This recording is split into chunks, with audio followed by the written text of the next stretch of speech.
It's Crossover Thursday, and we're going to talk about the Jaguars and the Chiefs.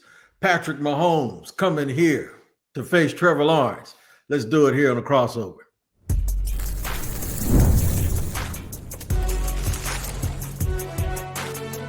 You are Locked On NFL Crossover, part of the Locked On Podcast Network. Your team every day. That is an absolute fact. It is your team every day here on Locked On Jaguars and Locked On Chiefs. We both thank you for making us your first listen. And by both, I mean me, Tony Wiggins, and my main man, Chris Clark from Locked On Chiefs. We're going to give it to you like we always do, man, here on Crossover Thursday. Make sure you tap in wherever you watch or listen to your podcast. We will be right there to ensure that we navigate you through all of the top stories and the biggest stories for our local teams. I got to remind you that Crossover Thursday is presented by Prize Picks. Download the Prize Picks app today and use the code LOCKEDONNFL to get $50 in lineups after you play your first $5 lineup.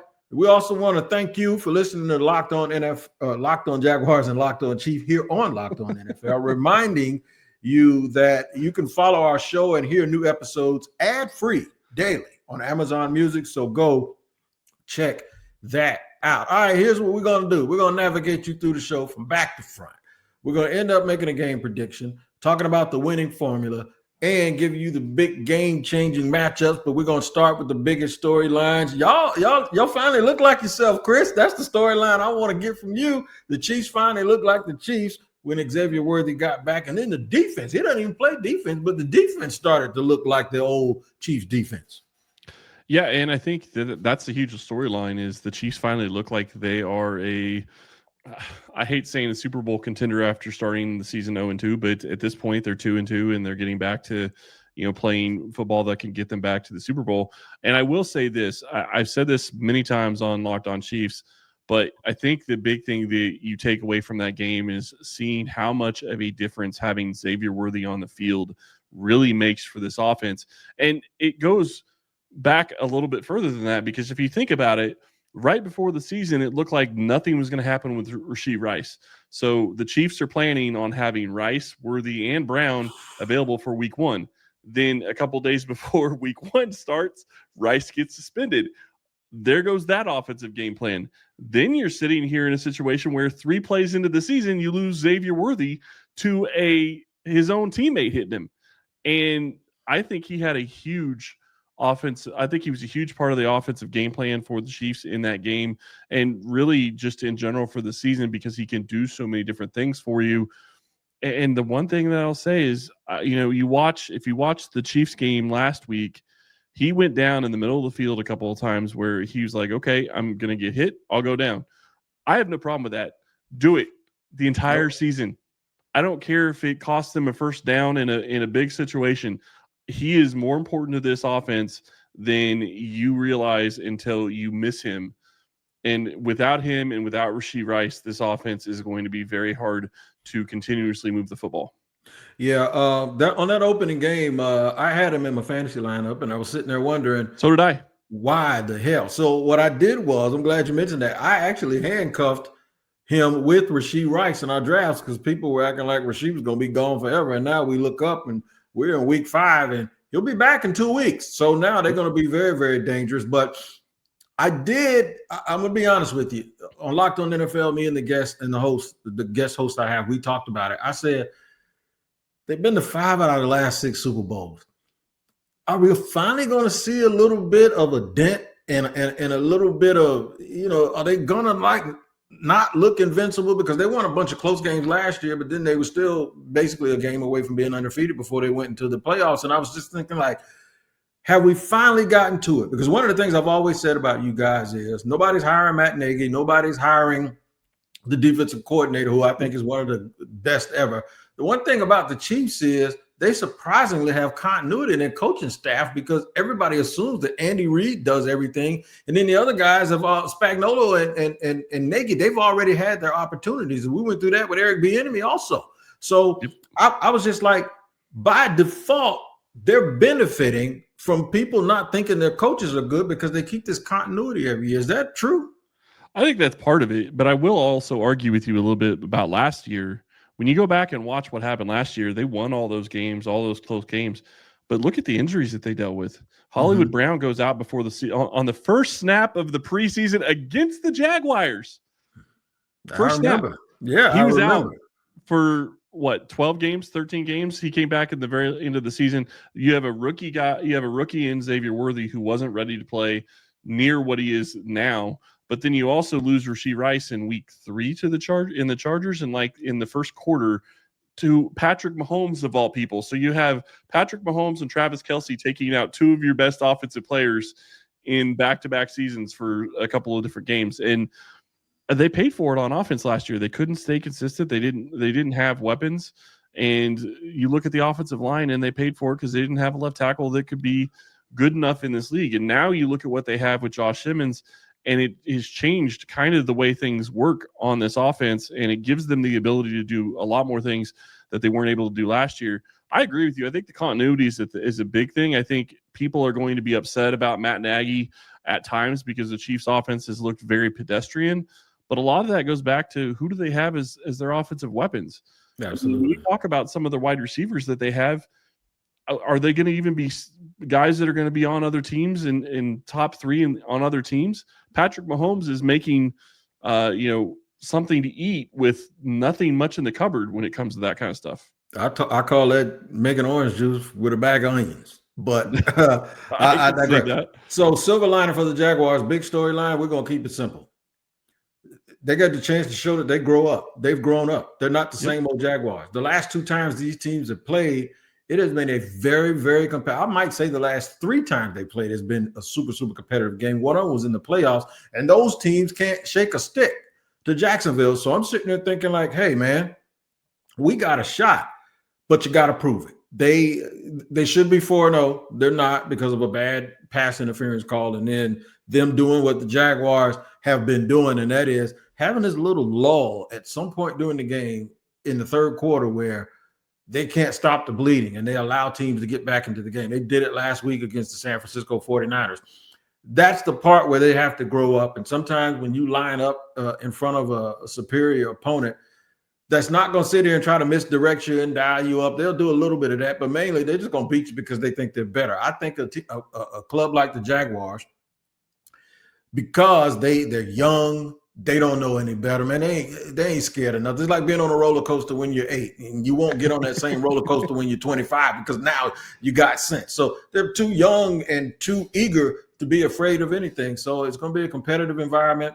We're going to get to some game-changing matchups. One of them going to involve a former Jaguar that y'all paid to play right tackle who keeps jumping early. He did it here and nobody called it. But now I guarantee you we're going to be telling the refs, we're going to be screaming, Jawan Taylor's moving before the snap. We're going to do that each and every time because it seems like he always gets away with it. So we'll get into more of that. Game-changing matchups. Before we talk about the winning formula and game predictions, we'll do it on a crossover edition of Locked On Jaguars and Locked On Chiefs.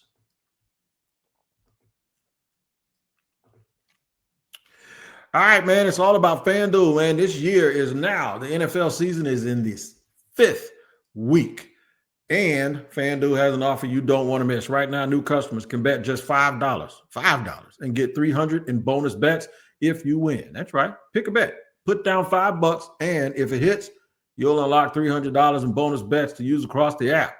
I'm going to tell you, man, what I love about FanDuel. They give you the information. You can click on stuff. They give you tutorials. They tell you everything about all of the players, who's available, who's not, what the trends are before you lay down your bet. This bet is only $5, man, and you get a chance to win $300 in bonus bets. So what are you waiting for? Visit FanDuel.com to download the FanDuel app today and get started. Today's show is also sponsored and brought to you by Mazda, man. Mazda crafts cars for those who do more than simply move. Mazda delivers confidence with every ride with more IIHS Top Safety Plus awards than anyone else as of August 2025. From footwork to breathwork, athletes, they sweat all the details, right? So Mazda brings the same intention to how we craft every model. You can feel Japanese craftsmanship in every detail, from the metallic accents to available Napa leather upholstery. You can make everyday drives feel like anything but an everyday drive, from smooth handling to intuitive controls. With all-wheel drive standard in every crossover SUV, you can drive with confidence through almost any season. Like our players, we sweat every detail, because when you make every move count, impossible becomes irrelevant. Mazda, move and be moved. All right, crossover edition here on a Thursday, presented by Prize Picks. Got my man Chris Clark here along with me, Tony Wiggins from Locked On Jaguars, Chris is from Locked On Chiefs. Game-changing matchups. I'll start first. Trayvon Walker had got a look-see from a specialist on a wrist that he injured. It was friendly fire. He was trying to punch a ball out and punched his teammate and knocked his helmet off. That's just how much strength he has. But he had to go see a specialist. He's week to week. Don't know if he's going to be available, right? But the Jaguars pass. Say it again. That'd be a huge loss. Yeah, it would be, because he's playing at an all-pro level. Notice I didn't say Pro Bowl. I said all-pro. And he's been really, really good for a long time. He gets a lot of heat because of Aiden Hutchinson and his success. But Trayvon Walker has, I think, 18 sacks in the last 23 games. And you can't find very many people outside of Michael Parsons and Myles Garrett and T.J. Watt that have done that type of stuff. But he does a lot of little dirty work, man. He's just a game plan record. And you saw the difference when he went out of the game last week. Now, they do have DeJuan Smoot. They do have Josh Hines-Allen, who is tied for the top in sacks or in pressures at 22 with some of those real good players I just mentioned. I think the key is you got to flush Patrick Mahomes. Now, that's dangerous because he's really good on scramble routes and he can really run. Yep. But I still think that's better than giving him a smorgasbord and a buffet of weapons to pick and choose from. The other thing I think they have to do, they got to find Travis Kelce. For the life of me, I have never in my life seen a first ballot Hall of Famer always open. It's almost like that. How do you forget to cover him? He's like 6'7". What are you doing? But I have seen this dude with nobody around him, and it is entirely frustrating. So make him one-dimensional, stop the run, get after the passer, make Mahomes uncomfortable, be very, very physical. Don't be dirty. Be very physical and make this game about grit and make it nasty so the crowd stays into it. That's one of the things I think the Jaguars can do to bend things our way. What about you? You know, I like what you say there, and it's going to be a great matchup for Kansas City because when you look at what they've been doing, you know, you talk about Juwan Taylor and always being, you know, always jumping off sides. You know, we'll see if that gets called. Usually on the road, it gets called a little bit more than it gets called at home because he's not able to hear the snap count. So we'll see if that happens and it becomes an issue. But the other side of that for me is what does Josh Simmons bring to this team and how does that play out in this game? Because the reality is that when you watch what Patrick Mahomes has been doing the past couple of weeks, the first week of the season, second week of the season, he was running around in the pocket, not really trusting his guys in front of him. Against the Giants to an extent, in the first half he did that, but in the second half he kind of calmed down, and then last week he calmed down. Now, don't get me wrong, the Ravens have a different pass rush than the Jaguars, and the Ravens pass rush is pretty much non-existent because they have so many injuries that they're dealing with.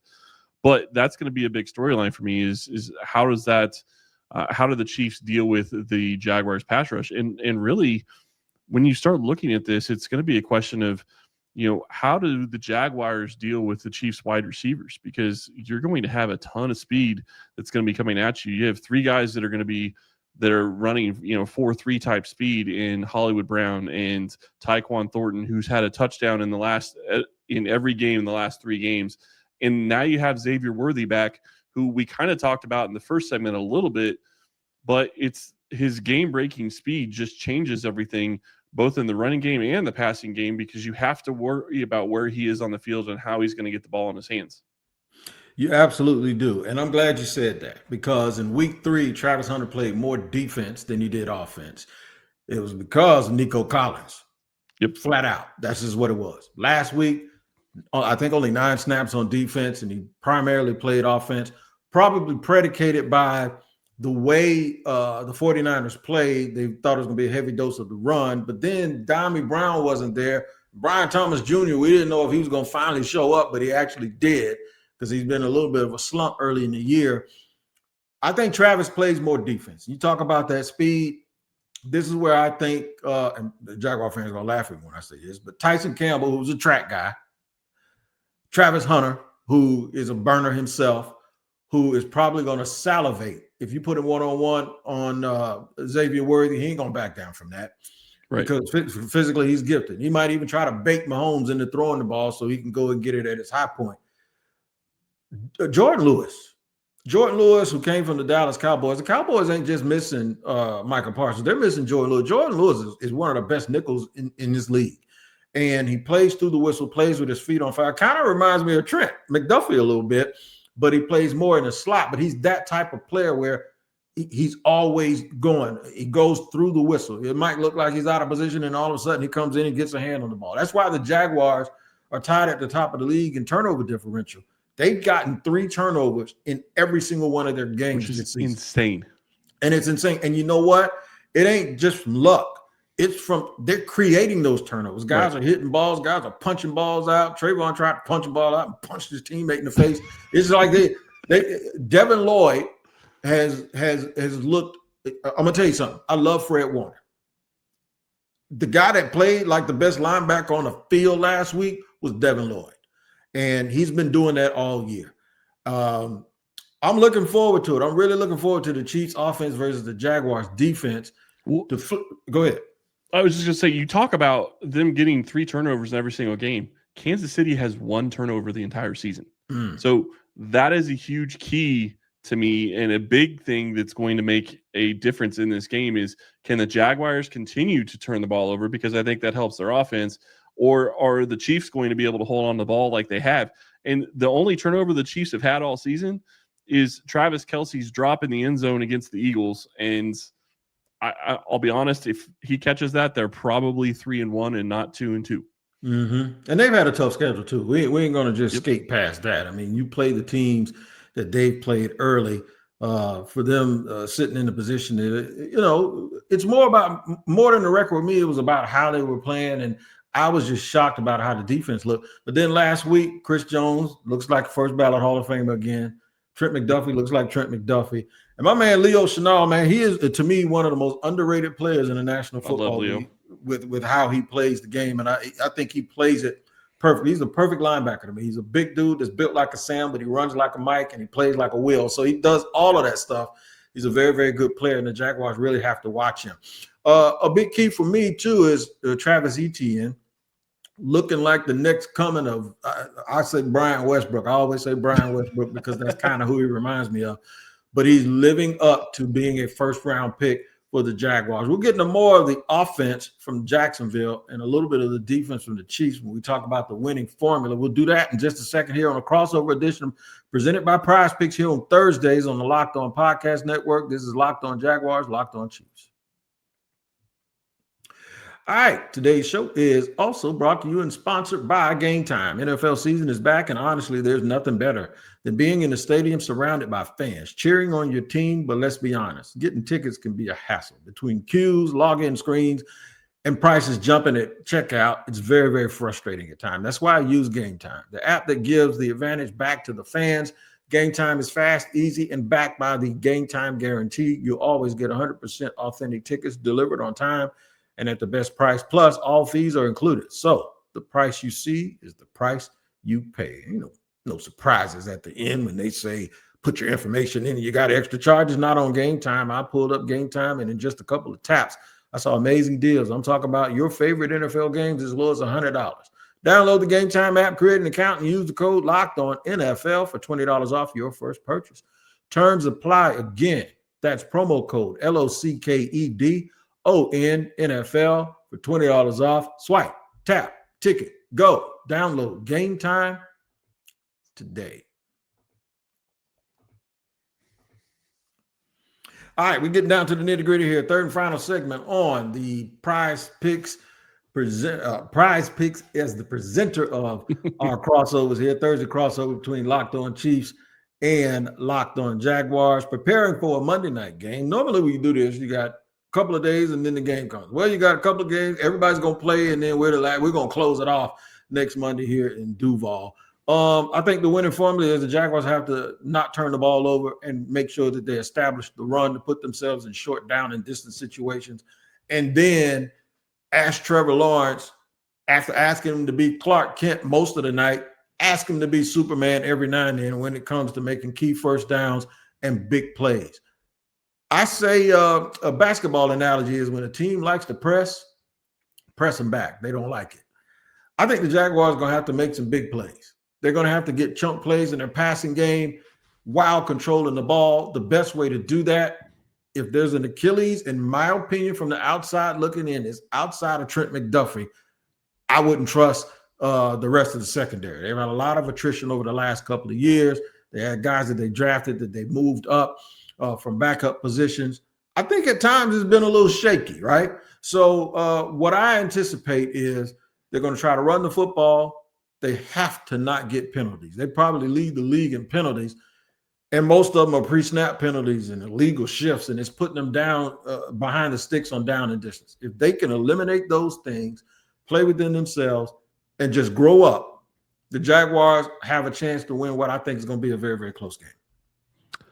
You know, I get why you're saying what you're saying about attacking the other corners, but I will say if you go look at PFF, and I have issues with their grades, but the best corner in the NFL with a limited number of snaps is Noel Williams, the rookie, 3rd round pick.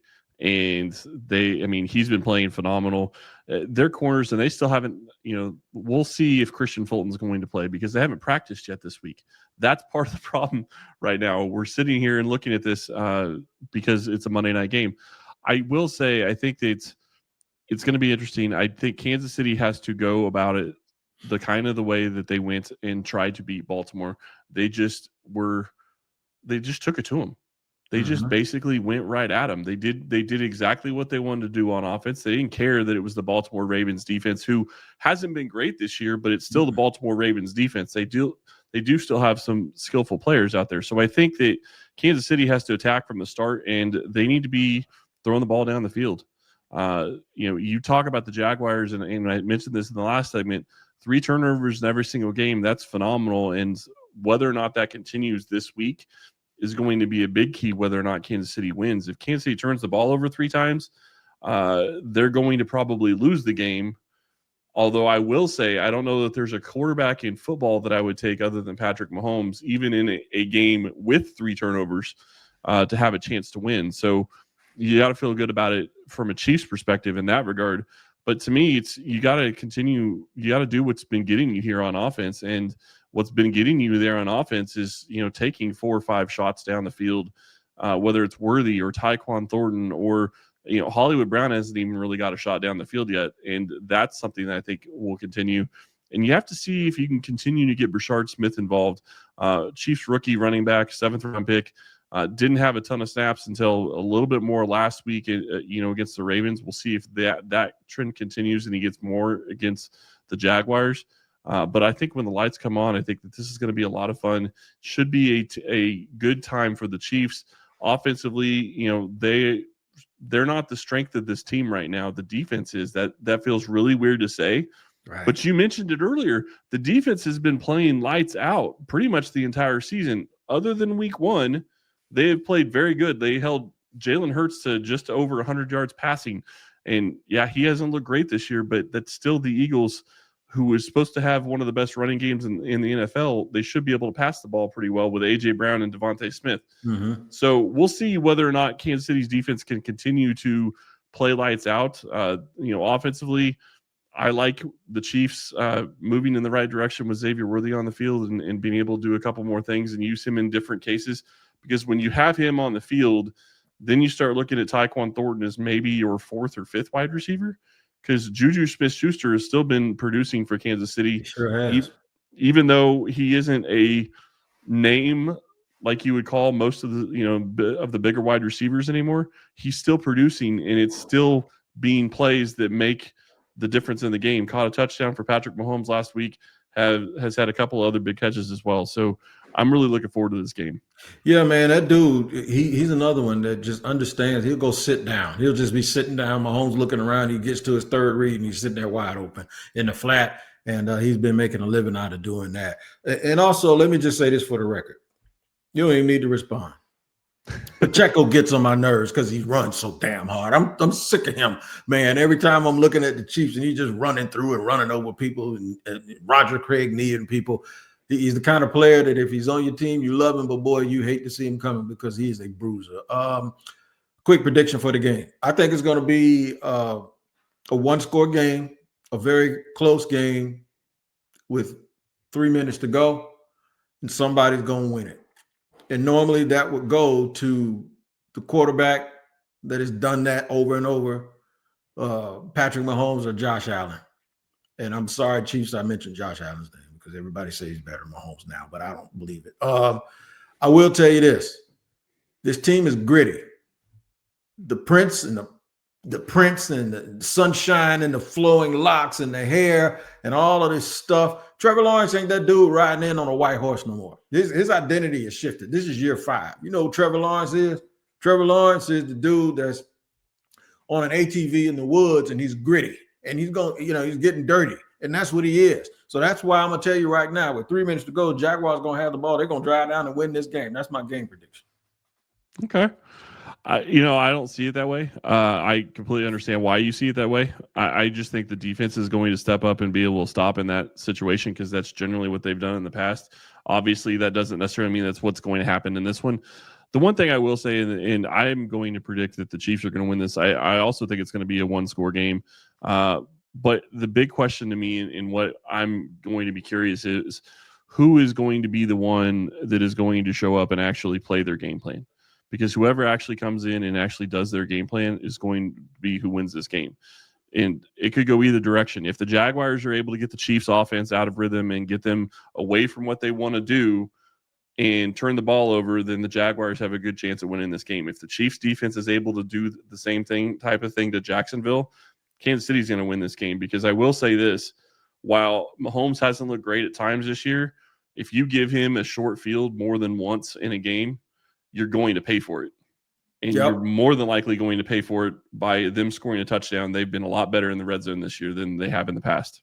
It's going to be interesting. It's going to be good. It's going to be fun. We got prime time right here in Jacksonville. I know everybody feels like the Chiefs going to make the playoffs. I do too. But I'm going to tell you something. I think you're going to see 2 teams that are going to make the playoffs and might see each other again Monday night. When the game's over, everybody's going to look back at that statement and say, you know what, Wig is right. Jaguars are pretty good. And hopefully they'll be 4-1. Yeah, hopefully it'll be 4-1. I know you're hoping y'all will be 3-2. We'll see what happens, man. Make sure y'all tap in. Tyler Rowland's going to tell you about it Tuesday morning, right after the game on Locked On NFL. The Madman's going to come in and give you all of the ups and downs from that game, just like he does every single day. And guess who comes on in the afternoon in the barbershop? Me. Yeah. So it's twice a day on Locked On NFL. Make sure you find that wherever you get your podcast, whether you watch or listen. We are glad Locked On Chiefs and Locked On Jaguars came together for this Thursday crossover presented by Prize Picks here on the Locked On Podcast Network, all across the network. That's what we do every single Thursday. And we are glad we didn't waste your time. We appreciate you spending 28 and a half minutes with us today. Thank you very, very much to the everydayers for both the Jaguars and the Kansas City Chiefs. We'll see you.